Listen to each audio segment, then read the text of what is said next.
it can get a little bit too much sometimes. See my mate Willie? Yeah? He's a right wonker. Hey up everyone! Hello guys, how you doing?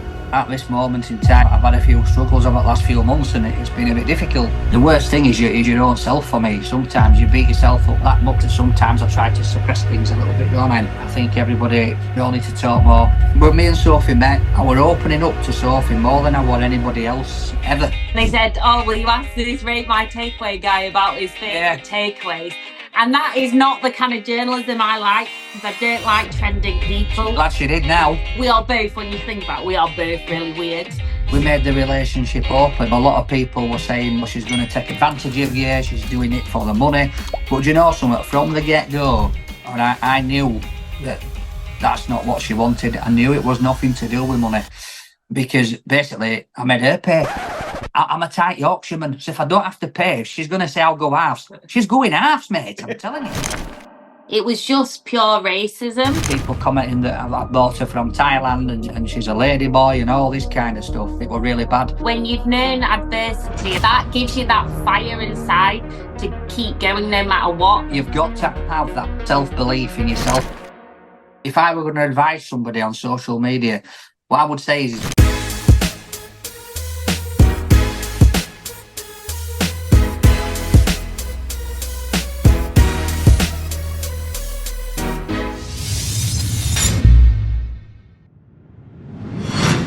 Hey everybody, and welcome to this episode of the Success School podcast. I just want to say thank you so much for being here and taking time to listen to the show today. And I also just want to make sure you are aware that my whole mission with this podcast is to be able to give people access to conversations that are going to enlighten, they're going to inspire, and they're going to give you the information needed to genuinely start to live a happier, a healthier, and a more fulfilling life. But here's the thing, I am just one man. So that's really, really hard to get a lot of people to be positively impacted when I'm doing this alone. So I'm just going to ask a little favor. And I know you're probably sick of hearing this. You probably hear it on every podcast you listen to. But please, if you genuinely do think this podcast is valuable and can help people, if you could just take a second to hit that subscribe button and maybe go one further, tell other people about it, share it on your Insta stories, anything you can do to help bring more awareness to the show would be greatly appreciated. Thanks for being here, and I really hope you enjoy this episode. All right, first and foremost, I just want to say, Danny, Sophie, I absolutely love you guys. And I think, obviously, a lot of people know what they see of you online. I've had the pleasure of getting to know you behind the scenes, as it were. We met through Steph's Back Lunch. And I just bloody love the relationship you've got. I love how wholesome and genuine it is. I love Athena there. I love how, like, you bring your children on the YouTube and stuff, and it's just so real and raw. So I just want to start by acknowledging that. Work, yeah. It is every day with you guys, though, isn't it? I love it. You just incorporate it into your life. Yeah, I mean, a lot of the stuff that obviously that we do separate with me, Rate My Takeaway, and Sophie with her work. Obviously, Athena's not there. Well, I say on mine, she's not. Yeah, Sophie, she is. I mean, some of the stuff. I mean, I'm not being funny, but I mean, she's 8 months old and she's done some stuff in her time already. So she's already been on live TV, hasn't she? Like, that's absolutely amazing. Literally from birth. I feel like there's so much I want to talk to you guys about. We're going to dive into your relationship. We're going to talk about mental health. We're going to talk about mindset. Obviously, we're going to talk about the things that you're doing together. But I think a place to start, a lot of people in the Success School community and that listen to this show, they're working hard to build a brand. They're working hard at posting on social media, building YouTube and things like that. And Danny, with Rate My Takeaway, it just went and has gone massive, right? And I'd love to just start there with what's kind of your thoughts on why you've had so much success, and what would be your advice to people that are trying to build their social media? So I sort of get on people's nerves, really, because I don't know how it happened. I don't know what we're going on. I didn't have a clue about social media, to be honest. Up until the point I went viral, I just about worked to make my way around Facebook, let alone YouTube or what else. And personally, I think what it is people have just bought into me as a person and how jolly and happy I am, because I'm a bit of a lunatic and, I like to muck about and do jokes, but I also, Rate My Takeaway. When I'm singing in van and making up these daft songs, that's me. Me and Sophie will tell you, I'm always singing daft songs and changing words. So I think for me, it's about, if I were going to advise somebody on social media, what I would say is first and foremost, just be yourself and be comfortable. You know, I've watched a number of videos where people have said, you've got to do it this way, you've got to do it that way. Now, but when I went viral, obviously I got 100,000 subscribers in a week. Then after 2 weeks, it got to 200. And I got voted YouTubers, I got YouTubers Breakthrough Creator of the Year Award 2021. And that was because basically they said I broke the internet, because I broke the mold, because I wasn't posting the thumbnails that people should do. I wasn't posting the length of content that people should do. I wasn't doing it in a format that people were used to. I was just being myself, recording a video. The editor was editing it, and we thought, that's funny, let's just put it on. And that's what we did. And we just went with it, and we stayed with it, and we just said, let's just do this. And people were coming and saying, oh, you should change this, you should change that. And I'm like, nah, you know what, things are doing all right. It's really interesting because I've recently spoken to a couple of TikTokers. There's Shabazz Ali, who's known as Shabazz Says online, and also Charlotte Craig, who I spoke to recently. And they say really similar things. Like they weren't doing it because they wanted to go viral. They were just being themselves, putting content out there that they really enjoy. But one of the things that I find is a lot of people struggle to be their authentic self. You know, they see somebody like you doing something amazing and they'll try and do an impersonation of Danny, and it's not their authentic self. What's your advice and thoughts on helping people have the confidence to go out there online and not put on a mask and genuinely just be them? Yeah, I mean, I think, you know, if you're doing sort of content like me, obviously people know I'm a confident person. To go into Leeds city centre at lunchtime with a table and chair and plonk it right in the middle and start eating food, you know what I mean? You've got to have confidence to do that, because, you know, unfortunately, this day and age, a lot of people, they get embarrassed when they just sat outside Greg's, never mind sat in middle of town. So I tend to, I've you know, I've not been to acting school, I've not done all this, but I tend to like block everything out and just focus on what I'm doing. So it's like, right, my mind is, right, I've got to get there, put my table and chair up, I've got to sit down, I've got to look at the camera, talk to it, I've got to talk about myself or what the surroundings, and then I'm going to be talking about the food.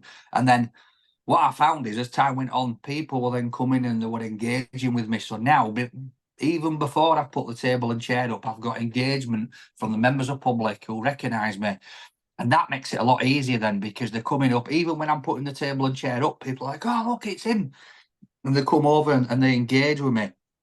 And it's just, it's weird, but I think, you know, you've got to have that sort of self-belief in yourself. And I think for me, because growing up, I was interested in magic. I'm also a magician as well. I do a bit of magic. So I remember when I first started doing tricks and I was looking at instructions and I was learning them. And then I thought to myself, nah, that's not going to fool nobody. But you'll be surprised what people can be fooled by. Because as long as you put the patter with it and the prestige and, you know, create that environment, then you can fool anyone. And I think that's the thing with Danny. So he'll always, if you don't mind me saying, he'll always make himself sound like I'm just a funny fat man, which is what he calls himself. And he is far from that. Oh my days. He is so clever. You are. I'm going to dob you in. He is so clever and so business minded. And that's what I think the opportunity from someone like me who's worked in the media and trained in the media, for somebody like me, sorry, somebody's calling. Unfortunately, I pressed the wrong button. Somebody was trying to call me. This is what happens. I get called back, a million calls all the time, and I'm doing this on my phone. Well, let's plow on. Let's go. So, Sophie, I think one thing we were just joking about there before we started recording is that, like, Danny's just fluked it and he just came along and he's just, you know, had all this success by mistake. And, you know, a lot of people don't really realize the years that you've worked really hard, Sophie, as a journalist and with the Yorkshire Post and with your fitness. Do you want to just talk a little bit about your journey and how you've worked your way up? Bizarrely, I actually started out as an actress and belly dancer. And when I was at uni studying philosophy and Italian, I auditioned for Britain's Got Talent after many failed auditions where I got laughed out for belly dancing. And that one was, and another TV one was the successful one. But I always knew I'd always done blogging and I'd always done community reporting and I'd wanted to be a journalist. So every time I got interviewed throughout the rounds on Britain's Got Talent, I said, can I come in and do work experience? And the good thing is nobody took me seriously. So they're like, yeah, sure, we'll have a belly dancer in newsroom. But then when I was in the newsroom, I would literally, I could only afford to do like 1 day of work experience at a time, but I'd literally pitch so many stories, and I ended up doing a documentary for ITV on belly dancing. And then from there, I just kept on doing little placements, and then won some journalism awards because I'm just really nosy. I love people and I love stories. And also because I'm always, people still think I'm a student, or like, yeah, believe it or not, I know they have mature students now. Mate. But people like always underestimate me. They just think, oh, well, because I am a bit dizzy. I'm very dizzy. But I also have like my dyslexia gives me a real insight into stories, like a totally different mindset about stories. So I literally see the world in stories. So I end up with all sorts of weird and wonderful stories. And one of the if I say the, no offense, but one of the like ones where I was like, oh, do I have to interview him? Was when they said, oh, will you ask this Rate My Takeaway guy about his favourite takeaways? And that is not the kind of journalism I like, because I don't like trending people. Glad she did now. Yeah, and then lo and behold, this vegan walks into a butcher's and it's him. And for some reason, out of all these like huge celebrities I've met and what would typically be like your stud, it was you that I fell in love with. I mean, typically be, I am, you know. You are my stud. You're just not a stereotypical stud. To blind people, I look good. I love it. I mean, something that just stands out for me there, Sophie, is the fact that you just had the balls to just ask, you know, and I think there's a lot to be said for that, you know. A lot of people just wouldn't have that confidence. And I think, again, it's something I want to explore with you is, where does that confidence come from to just take opportunities, put yourself out there, ask the questions? Because I believe that that's the sort of the heart of success for so many people, and it's the difference that makes the difference, right?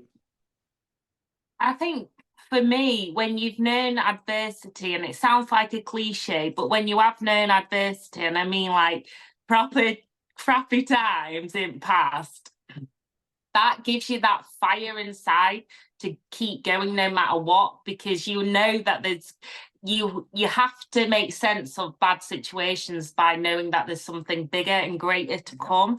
And I know it sounds a cliche, but anyone who's genuinely been through trauma knows that that is the real picture. It's hard to see that on your dark days. But then I always think, like, and that's why I say sparkle all the time, because I say with all the like light and shade in life, we wouldn't be able to sparkle. So if I didn't know the bad times, I wouldn't appreciate the good, and I wouldn't thrive on the good. So, for example, when I met Danny, I knew he was a good man and an amazing man, and there was no chance. No, but it's true, and there was no chance that we're going to let that go. And that's where life becomes different, and that's where I think with business, with everything, it happens for a reason. So I take the mick out of Danny, because he's on a little bit quadruple 1,000 times more than me, and I've spent a lot more money on media training, but I do take the mick out of him for doing so much better. But actually, he worked as a magician. He flogged his ass off at a butcher's shop. He's done all the graft as well, and that's the great opportunity now with social media and media. It's not about who your daddy knows, it's about being you and being different, and not being different for the sake of it. It's just leaning in. Like, I'm big on leaning into your own weird. Like, we are both, when you think about it, we are both really weird in our own rights. Yeah, definitely. And because we lean into it, now we're cool. We're so uncool, we're cool. Yeah, I love that. And I also think there's something there that you touched upon, you know, about like Danny being a magician and all the things that you've done. where there is a lot of graft involved. Do you think as well, Danny, that people actually think you've had it easier than it is, and the reality of your success isn't just as simple as, oh, I just did a couple of videos and I got lucky? Like, you know, like the reality to keep that going at all these years later now. Do you want to just touch on a little bit of that? Yeah, I mean, I'm 44 years old, so I've done a lot in my life, a lot of jobs, hands-on jobs. And I'm not, I'll be honest and say that, doing Rate My Takeaway, yeah, it's the best job I've ever had. Absolutely love it. I get to go out with two mates and, film content, and it's great. And I've been to some wonderful places, but I've also got to stress as well, it's not easy to keep it going. It's not just a case of going out there and eating a kebab, She's at it again, Matt. There's nothing water over. It's not just easy as going and eating a kebab. It's, before I could go out. So, for example, I could go out and I might get a bit upset and start swearing, oh, up yours, mate, or whatever, a bit of road rage or whatever. I can't do that now because somebody's going to whip their phone out and say that I've done something else or whatever. But also, I don't know how many emails and messages every day, ranging from all different things.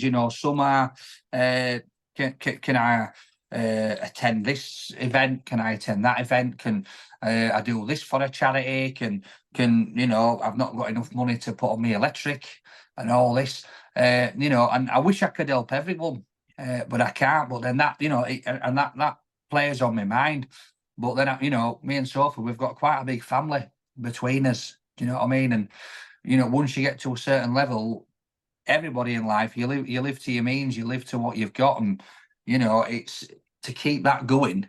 Sometimes it can be draining. And there's a lot of things that I have to do on a daily basis. I'm working, like I mentioned about on one of me, a comment that somebody had made on, I think it was on an Instagram post, and I says, yeah, I'm at it 24/7, and somebody put, nobody does it 20, and I'm thinking, no, do you know what? I go to bed at night thinking about, right, what am I doing tomorrow, and how am I going to do this, and or if I've read some comments, and I'm thinking, oh no, what am I going to do with that now? And it does. It's not as easy as what people think. It doesn't look as easy as it does. Yeah, when you're actually doing it. And you just touched upon there the comments same. that you get online. And I think that's another theme that we cover here a lot, is this idea of people don't put themselves out there because of fear of judgment and what people are going to say. And we know that there can be a lot of horrible stuff online. Sophie, they're just sort of joked about like you earning more money and so on. And I know we've spoken off air that, people do say, oh, Sophie's just with Danny for his money. And, like, why would she fancy somebody like that? And you've spoken openly about that. How do you deal with that? And has that been tough at times? Yeah, I mean, at the beginning, from my side of it was difficult because, when me and Sophie met, she interviewed me for the newspaper, and then I had her on my radio show the week after. And then we kept in contact and went for a couple of coffees, and then we met up at a gaming cafe and played Guess Who, and we did all these things. And what we found, or I found anyway, is that I were opening up to Sophie more than I would anybody else ever in my life. And I will be honest, at one point I thought, is this some kind of media trick, some kind of journalist trick that's managing to entice all this out of me? I don't know. And so when we made the relationship open and we come out and told people that we're in a relationship, now a lot of my fan base, they started carrying on, and a lot of it went out of order. And then, people were, and I think it was more so they were worried for me, because obviously she's stunning. I'm 9 years older than her, so a lot of people were saying, she's going to take advantage of you. She's doing it for the money. But something, from the get-go, and I knew that that's not what she wanted. I knew it was nothing to do with money, because basically I made her pay. And I'm not kidding you. We paid for everything. We went halves on stuff, and we did, because, I'm a tight Yorkshireman. So if I don't have to pay, if she's going to say I'll go halves, she's going halves, mate. I'm telling you. You know what I mean? It don't care if I've got Brewster's millions in bank. I'll say it. And if anything, it was the fact that I thought at first, I got worried when he picked me up in his nice car. And I was like, oh no, he's one of those. And I like literally that puts me off, that whole like perception. Yeah. And I was like, oh, but then luckily I went to his council house. So it's like, oh, it's all right. He lives in a tin house. He's just one of those people with a posh car and a tin house. At the time I got a 3-bed prefab with tin roof. We've had to move now, obviously, because you know, as families grown. So yeah, we have got a nicer house now, but at the time, it was nothing to do with that. And I think what was upsetting me the most about the comments is I could see that some of them were upsetting Sophie, but then also, you know, we was entering into a relationship where we'd both got children, so we're trying to blend a family, and some of us kids are actively online reading these comments. So for them to read that, it just wasn't nice. I think it's when you start to, the odd comment, unfortunately, you just get used to. It's when there's a theme, and there was at one point, I just remember, I think it might have even been on his honeymoon when we were in Egypt, and it was just pure racism.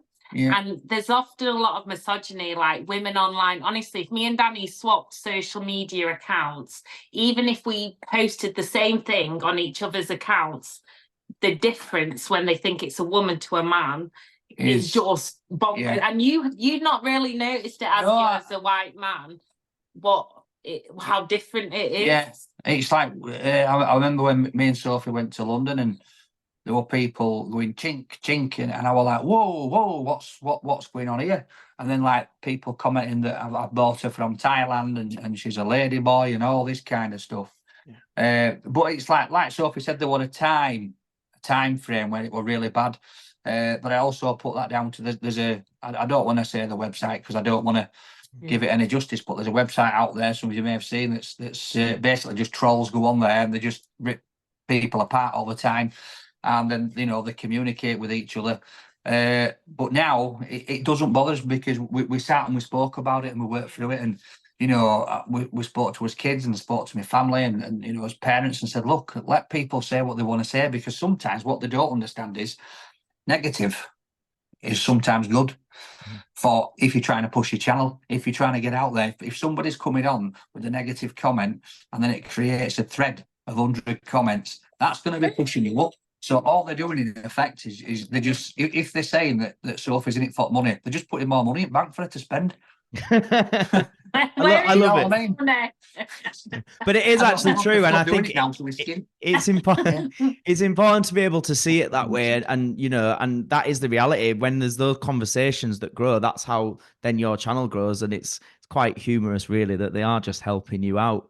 I want to talk about mental health because I know that that's something you're both big advocates of speaking out about, and I'd love to hear just from both of you, really, if somebody is struggling, and we all, I'm sure, go through different times where things get tough and mentally we're struggling. What's some of the go-to advice that you would give based on your own experiences of how you look after your mental health?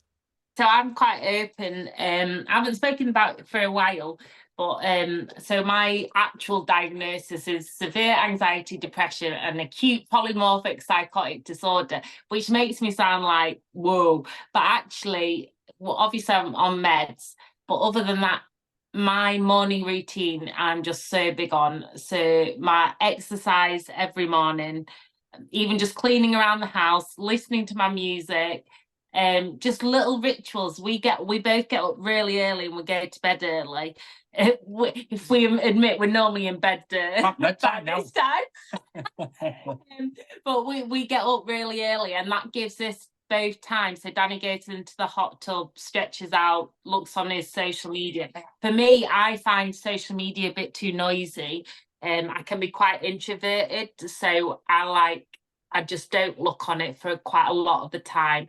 And then once I've done my exercise and done my routine, that's when I kind of process the day. But then I'll also have like appointments throughout the day, which are like self-care ones. So I've been to Maternal Journal, like a mental health group today. And I do lots of things proactively, because I know that even on my good days I need to do it, and on my bad days I definitely need to do it. But it's all about the routine for me, that it just becomes second nature to just do all these things and get out fresh air. Yeah. Well, for me, like Sophie said, I get up in the morning. I like to have an hour in hot tub, and I just sort of sit there and process the thoughts of what I'm going to be doing for the day. You know, have a look on my social media and start the day off with a bang, looking at some negative stuff. But no, it's, you know, for me, I always I have this saying for myself where I always say that I'm going to get up today and I'm going to be the best I can be. And then when I go to bed at night, I always think, do you know what, I've done all right. You know, and that I have that, and it's just something that I tell myself. It might not mean out to anyone, but to me, it means something. And I think, you know, if people can find that, because, you know, mental health, it's we've spoke about it on a number of times on when we first started up the Mr. and Mrs. Yorkshire YouTube channel. We did like a mental health podcast where we were talking about our mental health, you know, demons, if you like, and situations we'd had. And, you know, we're not qualified to give advice, but you know, we told people how we dealt with different situations and what we did. And that was quite good because, again, some of those conversations that we was having to a camera when we were sat at the side of each other actually gives us a bit of more insight into each other, didn't it, back then? Yeah. Like before we got married and stuff, and opening up. But I mean, I'll be honest with you, you know, at this moment in time, you know, I've had a few struggles over the last few months, and it's been a bit difficult because I've had a lot of commitments going on, a lot of things happening. And it's, you know, if it weren't for Sophie, I'd probably be going off the rails a little bit. But also I've managed to surround myself, and this is what people will find, that when you're in the public eye, social media, TV, you might have seen this yourself, Matt, you know, people start to talk to you who's not spoken to you for 10, 15 years, who's never give you time of day before. All of a sudden they want to be your best mate, or they want to come round, or they want you to come to the restaurant, you know, for a free meal. So I've made sure that the people that I surround myself with are people that I know want me for me. But, you know, and that if I need to talk to somebody, so I've got, you know, like Sophie, you know, my mum and dad. I've got the lads from Rate My Takeaway. I've got, you know, some of the lads from Rugby League All Stars. You know, these are people that I know that if I'm at a time in my life when I'm really down or I need to speak to somebody, these are people that I can go to and speak to in confidence without anybody else knowing what's going on. But also, sometimes, you know, they know that I don't need advice. I just need to sound off. And I think that's important sometimes, that you just need to have people that you can sound off to, because the pressure of being in social media, being, you know, in the public eye, it can get a little bit too much sometimes, because you don't want to put a foot wrong. You've got to be careful what you're doing, what you're saying, and, you know, and then like you go places and it's not the experience that you would have had before. Yeah, don't get me wrong, we go out places and we get to go places now that I'd never have gone to before. But mentally, sometimes you can, you know, sit in, you know, the worst thing is your own self. For me, sometimes you beat yourself up that much that you're the worst thing for yourself, and you've got to be able to communicate that. And I'll be honest and say that I don't do that all the time. Sometimes I try to suppress things a little bit, don't I?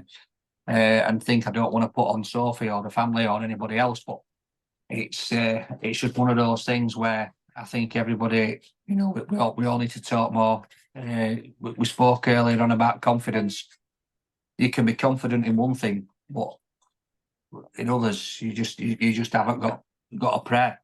And me, sometimes that's what it is. It's when I'm talking about my feelings, I can sit and talk to anyone about theirs and listen to anyone and give advice and say this is what to do, but then sometimes I don't listen to my own advice, which I think a lot of people are guilty of sometimes.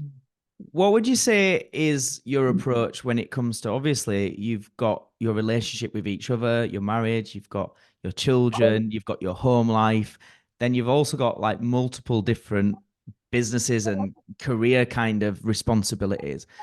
a lot of people would see your lives and just go, "Oh my God, that is so overwhelming. How the bloody hell do you do it?" So I want to ask you that, like, how the bloody hell do you do it? What is, because we're talking about mental health there and, you know, making sure you're looking after yourselves within all Yeah. that. How do you balance everything? So obviously when me and Sophie first got together, you know, it was just, you know, like everybody else, you have that wild time where you're out and about and you're doing all this stuff, and then obviously things chill out a little bit. And we got married, bang, that's it, done. No, No more fun ever like, again. so yeah, Yeah. so like Sit watching curry. just to put into perspective what it is. I mean, I've got Rate My Takeaway. I've got a couple of food businesses that I'm involved in as a silent partner. I'm director of LDC Radio, and then I've got a couple of other projects that I'm involved in, and I don't go shouting off about a lot of stuff because it's business, and I don't want people to always go, oh yeah, it's in from Rate My Takeaway that does that, and then. The Mr. and Mrs. Yorkshire, we play about with that, don't we? And we're trying to find the right thing to do because it's just something that we really want it to take off and do stuff together because we do so much together. And then obviously Sophie, you do Yorkshire Post, and she does the fitness, belly dance, The ghost writing, which she does, which is absolutely amazing at writing books for people. And then the amount of clubs that you go to with Athena, it is insane. And then on top of that, we've got 4 other kids that live here, as well as Athena, that age range from like 9 up to 14. So it's quite trying, but we have this, well, Sophie come up with it, and she'll say to me, can we have a soda day? And when she first said it, a soda day, I thought, what's that? She's gone all American on me now. She's wanting a bit of pop. But it was a Sophie and Danny day. And that's what we do. And it might only be that we just chill out and relax at home, or we might go out for a meal. We might just go into town. We've got very different things. Like Sophie's very energetic and active, whereas I'm just that fat, lazy fella that just likes to chill out. But we try to make that sort of time, don't we? But then also, it's like she said, we go to bed and we'll flick telly on, and then we'll chat, and we just make sure that we have that sort of hour, 2 hours a day, where we've got nothing else distracting us, and we'll find something to watch together. Sorry, she's just going to go and feed in a moment. We'll find something that we like watching together. Or we'll sit out in a hot tub, or we'll just talk, and that's the thing. I think in relationships, you've got to find, that common thing. I mean, Sophie's into fitness and I'm into takeaways. She's a vegan and I worked in a butcher's, so already people are thinking, nah, it's not going to work. But on so many levels, we are so similar, it is unreal.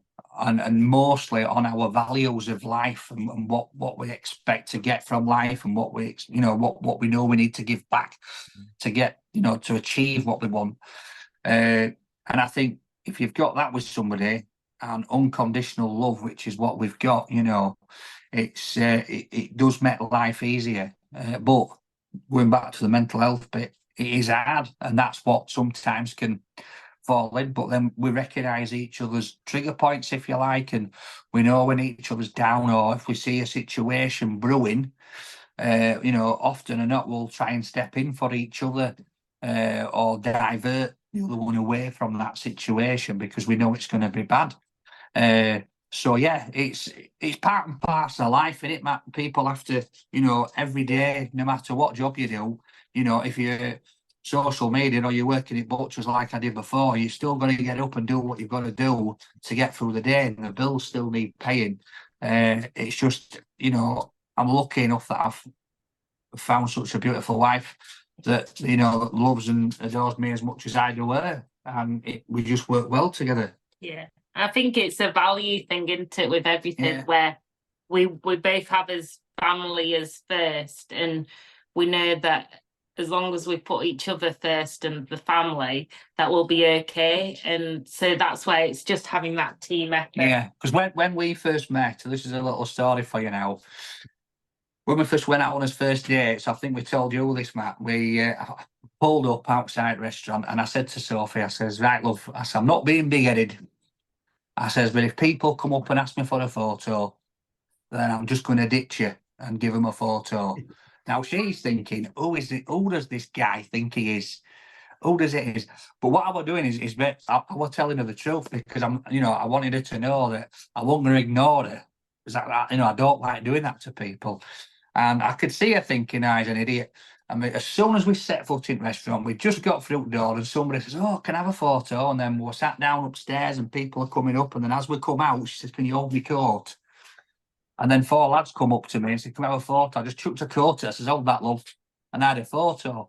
And what I'm trying to say here is that no matter how, famous I get or I am or whatever, I like to stay humble to the point where I always say that no matter what I'm doing, where I am, I'll always have time for my fans, because if it wasn't for them watching me, then I wouldn't be where I am. There's only one time that I've said no to a photo, and that's when Sophie had Athena and they'd opened the ambulance doors and I jumped out and they're rushing Sophie and Athena in, and some blokes went, can I have a photo? And I said, do you know what, mate, if you come back tomorrow, you can have one, but right now I've got to go see to my family. That is the only time I've refused a picture, and I've done some in some weird places. Oh, yeah. But I think, that's, again, it just shows how we are. Sophie's all right with that. She's all right with me doing that. She knows that it would make me uncomfortable if I didn't. And it's like, hats off to her, because we've been out at restaurants, we've been out with his family and his kids. My kids, it gets on my kids' nerves, I'll be honest with you. It does stress them out sometimes, doesn't it? Because they're like, look, we want to do this, but I'm like, no, look, we won't be doing this, or we won't be on this activity or whatever if it wasn't for these people watching. So yeah, and it's just adapting to life. And I admire you for being able to be on the ball all the time, because what people don't realise about me, I'm comfortable talking on camera and presenting and all that, but I'm quite an introvert on earth. Yeah. So when I'm on my phone, I'm never being rude. I'm normally writing, so I write all the time, like literally all the time. And I really struggle sometimes, like with social anxiety. So I'll even go to events and then sit in Danny's car just to be out the way. So I've actually really loved it being in his shadow a lot of the times, because I'm like, okay, great, I can zone out, because I have to zone out for a bit before and then I'm like, okay, I'm performing. Okay, I'm zoning in again. And I'm more quiet, a lot more quiet than people think, whereas you're much more of an extrovert, whereas I'm definitely an introvert.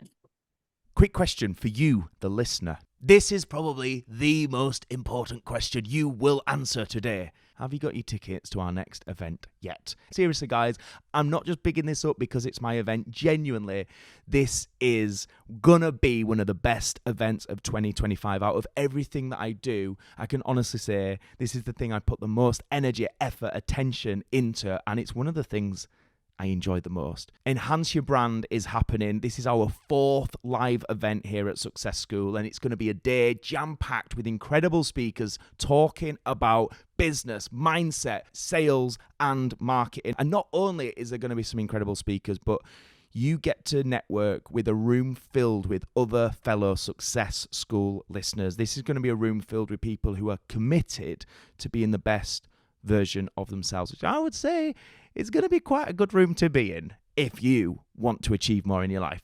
So if you haven't already, make sure you click the link in the show notes, get your tickets, and I'll be so excited to see you there on Sunday, the 2nd of February. You don't want to miss out. Get your tickets. Do it now. Now. Pause. Get your tickets. Have you got them yet? Right. We'll get back to the episode. Guys, this has been amazing. And I want to obviously make some time for the members to ask questions and have a chat with you. But just before we start to wrap up, we've got some of the general life questions that I ask our guests on this show. And the idea is to try and give the listeners some lessons, some rules to live by, and so on. So the first question for you both is, what is one of the best pieces of advice you've had in your life and why?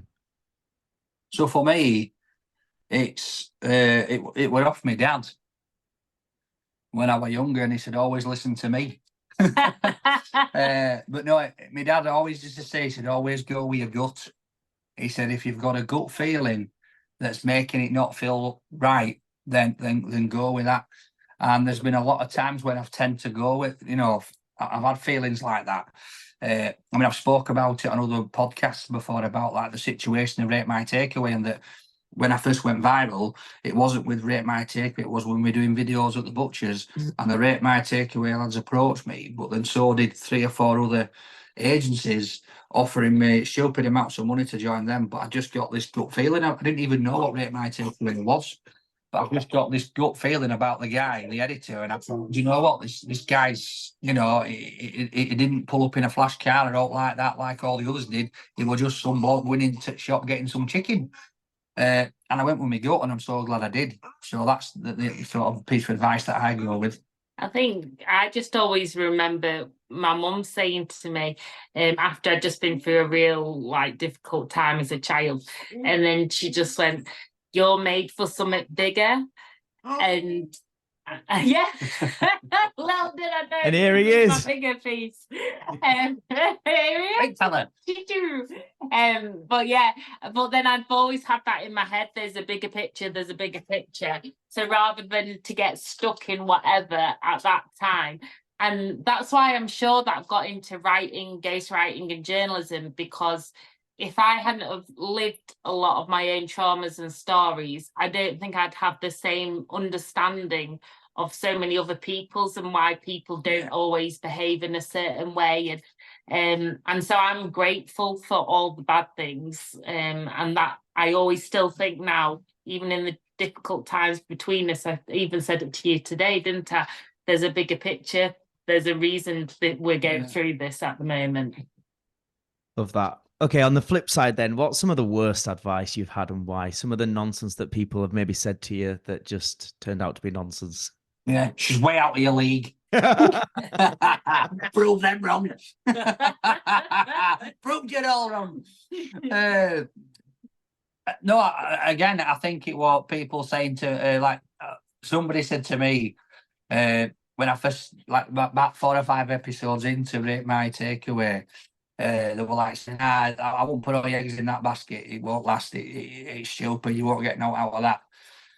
And again, I listened to my gut and I went with it. It was 8 months of doing it in between my job, and it, luckily for me, it panned out and it's come off. So again, everybody's always got advice to give, be it good or bad.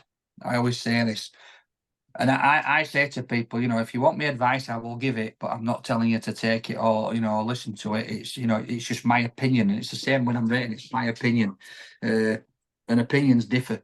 So I think, you've just got to, again, go with your gut. If the advice sounds good and you've got a feeling and you feel it's all right, then have a go. What about you, Sean? I think it was, with me, it was all you ever need is a marriage certificate by an older relative. And I was like, now I'm going to do opposite. And so I have now, but I always like, no, I want degrees, and I did every degree possible, every course possible. And the thing is, no matter what, I found like my absolute eternity mate in Danny, but he's my ally. And so whether that comes in romantic love, or with an amazing friendship or colleague or whatever, that like undying love for someone, that is what you need, not a certificate of any kind. It's that absolute, those people you can trust. And I think now, just because we've got a fairly close circle of friends now, haven't we? Yes. We've had a lot of people come and go and whatnot, and I'd rather that quality over the quantity of just being popular. Love that. What's next for you guys? I know you've got, you were saying there with Mr. and Mrs. York, so there's still a lot of figuring it out, but what's the main focus for you guys? And also, if people don't already follow you guys on social media, what's the best places that can give you a follow? Obviously, Mr. and Mrs. Yorkshire, YouTube, Facebook, Instagram, and then obviously myself on Rate My Takeaway. You've got yours on the, is it Sparkle? Yeah, Sophie Mae Lan for me. Yeah.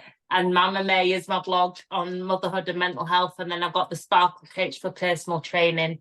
But I do all my ghostwriting through Sophie Mae Lan. And I think for us, it's always been keep growing and getting our family as stable and happy as possible. And just keep like doing what we're doing. I love my writing. I love doing stuff together and just keep having fun. We enjoy doing the things that we do separate, but we really enjoy doing stuff together as well. And like Sophie said, our aim is, you know, we've got a bit of like a 5-year plan from where we want to be in 5 years with his family and stuff like that. So it's just doing things that can help that grow. And you know, the different businesses that I'm involved in is putting as much into that as I can, but obviously not taking away from family life. I think that's the real balance, what you need.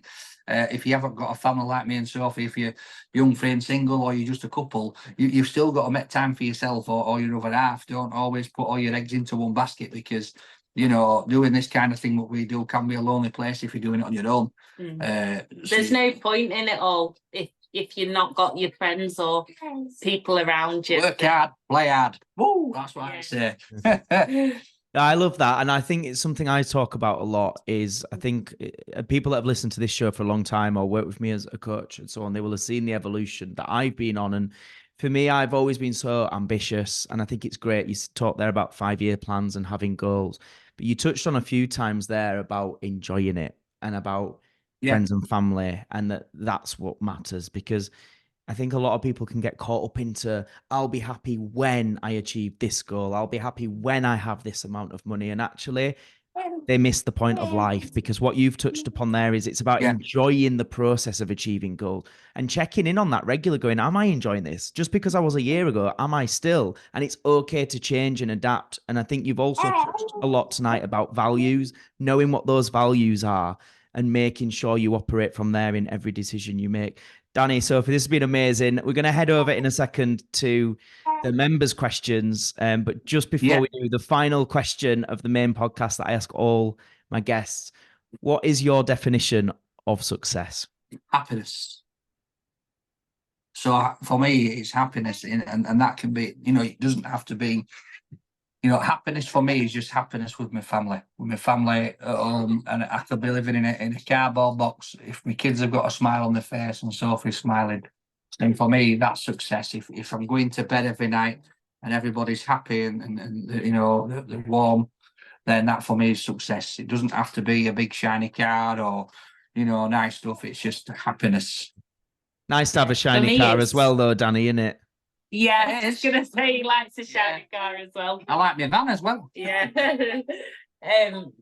For me, it's just home. Like I've never really had a proper safe place to live and to feel safe. But at home, I feel at home with Danny, and that to me is happy. To know to have the kids around and just to know that we've got each other. That is home to me. Yeah. And the fact that we've got a house and just the basic things, honestly, when you've been through a lot, it is the basic things in life where you're just like, I am so blessed to feel safe, to feel happy, to feel loved. And I think they are just the absolute ultimate. And to have our little miracle here as well. You just have to look at babies, and I just think they tell you what's important in life again. You know, you just reflect. No, not you. Yeah. Yes. I love it, guys. Thank you so much. Thank you so much.